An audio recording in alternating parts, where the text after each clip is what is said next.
What's going on, everyone? Jeremy here from the Quartering, and I've been trying to avoid the spoilers, the hype, everything around Cyberpunk 2077 because basically at the moment of the Keanu reveal, I knew I was going to buy this game and I was going to play it on day one and I was going to play it on PC.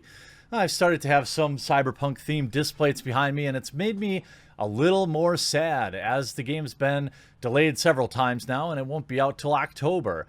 But yesterday, a bunch of news around Cyberpunk 2077 came out. More interesting, the part I'm interested in, look, the game's going to probably be very good. All right, I'm trying to manage my own expectations because, well, I've been hurt before many times. And while CD Projekt Red has an excellent history of being able to deliver on what they promise, I'm still just trying to be very careful in how I approach it. But I did watch the new trailer out. Many of you told me I should check out the new gameplay trailer, which I did. But what I thought was the most interesting part was the character customizer. Now, we know that there was a lot of drama around the not having a gender with your character model. It was just male looking or female looking, allowing for the 0.03% of people out there who want to identify as either or whatever to do that. And you know what? That's totally fine. Totally cool. Very interesting way to pick a spot, but we've seen Ubisoft do that too. We've kind of seen a lot of these big AAA video game companies move away from specifying a gender with the character model, which I gotta be honest, I'm not a fan of, but I don't really care. If it makes a few people happy and it doesn't impact me in any way, it doesn't matter. But ultimately, the character analyzer or builder came out, and that's really what I want to look at. Journalists and content creators around the world have been getting lengthy hands-on previews for Cyberpunk 2077 over the last week. It's the first time CD Projekt Red has allowed hands-on access to the game. It covers the prologue of each of the game's 3 character classes, and you also basically have 3 starting areas then to go through. I tried to avoid, I watched Skill Up talk about it. He's obviously very hyped about the game. I saw Ingrid Joe talk about it. I mean, it looks so good, but I'm just so hyped out. I know I want the game. Just give me the damn game. I'm nervous why they keep delaying it, to be honest with you. But as the famous Nintendo quote goes, a delayed game is eventually good, but a bad game is always bad. So in total, I didn't say that right, but you guys know what I mean. In total, around 4 hours of the game was playable, although circumstances meant I ended up spending closer to 5 hours in Night City.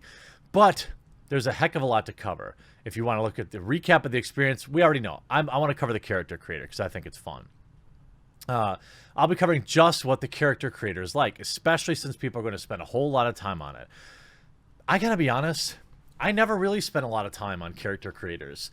Even in lengthy MMOs like World of Warcraft or, well, World of Warcraft doesn't really have a lot of options, but like Final Fantasy Online, didn't spend a lot of time on it. 5 minutes, get into the game. I don't really care what my character looks like. Maybe I'll go back in a few, and regret it. I don't know. I've been playing Final Fantasy Online for a long time. I don't really care that much what my character looks like, but some people do. I'm probably in the minority, actually. A lot of people probably get hyped up about their character creator and get working on every little thing that they can. They spent hours on it. But anyway, above is an old version of the Cyberpunk 2077 character creator. It was first shown in CD Projekt Red's deep dive last August. I brought it up here because it provides a neat, useful reference. The version of Cyberpunk 2077 I played is functionally very similar to the picture above. The game starts by asking you to pick one of the 3 classes: Nomad, Street Kid, or Corpo. Other options like Netrunner or solo roles from the original Cyberpunk 2020 class book are referenced in the Cyberpunk 2077 deep dive did not appear. Now, we don't know if they're going to be a part of the game or if they're just going to start with 3. I'm going to guess that they may or may not. I'm going to guess that it is or isn't going to be there. Solid guess. I'm going to guess it probably won't be there at this point. I don't think they're going to be adding additional content in this late in the game. It's already practically July. Cyberpunk doesn't feature a fixed class as such, but your first choice will undeniably affect your playthrough. Each of the classes have distinct prologue that you'll play. On top of that, each class will have access to different dialogue options throughout the course of the game, although you'll get to see those choices that your current character can or could have made. I will be, probably, this will be one of the first games, might be the only game that I've ever been kind of excited to live stream right when it comes out. So after grappling with that choice, it's down to the body and appearance. And here's where things get spicy. The visual look doesn't have a brown tinge of the screenshot above, and there's no colors for the skin tone or eyes. On the right side is a set of numbers. Each can be various customizations. Your character in the middle that can be fully rotated. A set of 3 presets on the left, as well as a random character generator. For those who want to see every option, 6 skin types, 35 hairstyles, 17 eyes, 8 eyebrows, 17 eyes, 17 mouths, 17 jaws, ears, 8 bits of, quote, cyberware, as well as no cyberware. That's the stuff, you know, the cybernetics that people put in their bodies at the time. Now we're getting into the interesting stuff. 9 types of scars, 6 types of tats plus off, 11 piercings plus off, meaning none, 5 types of teeth, 8 bits of makeup, 5 bits of lip makeup plus none, 3 blemishes, 3 types of nipple. That's an interesting thing. They really dial in the nip. You know, you've got the classic pepperoni nip. You've also got some other large areolas. There's a wide variety of nips to choose from. If you're a man, you know, you may want to open some things up, you know.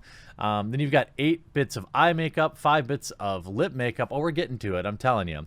3 blemishes. Oh, yeah, I did the nipple. 5 tats, 2 body scars, 2 dick types. If you build your man, you get 2 choices of schlong. Now, I've got to say, it feels like not enough. It feels like there should be some sort of, I don't know, slider for length and girth to really dial it in. If you really want to like get into your RPG, you really want to jack in and have full immersion. You know, I'm gonna need a slider. I'm also gonna need some additional options for like little birthmarks or you know, do we have cut or uncut? I mean, that's a pretty clear distinction. I mean, maybe those are the 2 types. Oh, wait a minute, maybe those are the 2 types, cut and uncut. Size, no size slider is shockingly sad. Almost makes me want to not order the game because, you know, in an RPG, I definitely want to dial in the size of my schlong. That's what I want to do. And also, here's what's interesting, very misogynistic, only 1 vag option. Interesting, right? It's not really an option if there's only 1. It comes to, you've got the innies, you've got the outies, you've got a wide variety of things that you can really pick from, but no options. Oh, my apologies. There are size options. Okay, so you've got 2 types. I'm going to guess it's cut and uncut. And now you've got size options. So I think we all know how this is going to go. And then, of course, everyone's favorite feature, 5 types of pubic hair. That's right, 5. Now, that's a good choice. You know, you've got kind of the landing strip choice. You've got kind of the ungroomed hedge maze bush, 70s bush. You've got obviously the clean, you know, the clean look. You've got different shapes. Maybe you've got some salt and pepper pubes, a little gray coming in there. You got a couple long curlies hanging out, a little bit, you know, unkempt kind of look. It'd be interesting to, now I wonder if those 5 types apply to both men and women. I'm guessing probably, but I can't wait now to hear all of the people upset over only having 2 peen types, but only 1 vagine. That's just not okay. We need to have, you know, when you have 35 hairstyles, it feels a little underwhelming to only have 2 schlong types. And of course, the tweet talking about this had the predictable replies. You know, after all those options, 35 hairstyles feels limited.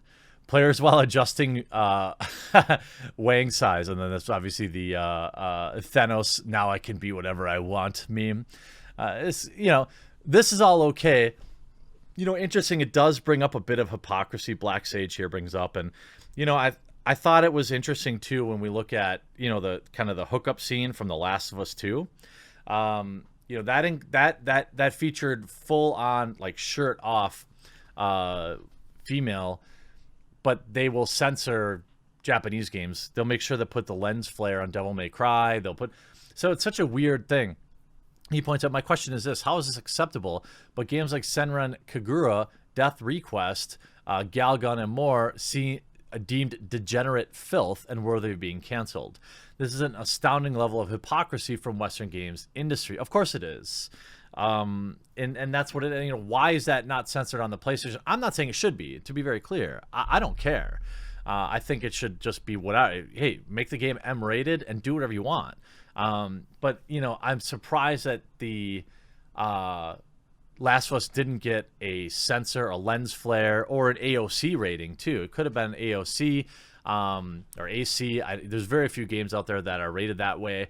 But for whatever reason, they let it go. Maybe because Abby, who is a female, just looks like a dude, and that's okay. And the female in Devil May Cry looks like a female, so they had the lens flared. It's very, very, very odd. And if you look at a lot of these Japanese games, too, they get the same treatment. Or, everyone's up in arms about Dead or Alive boob sliders, but everyone's fine with the schlong slider, which, given what I assume is true about most of the male games journalists, they're all going to be very happy for this feature. I hope you enjoyed this video. We'll talk to you again real soon.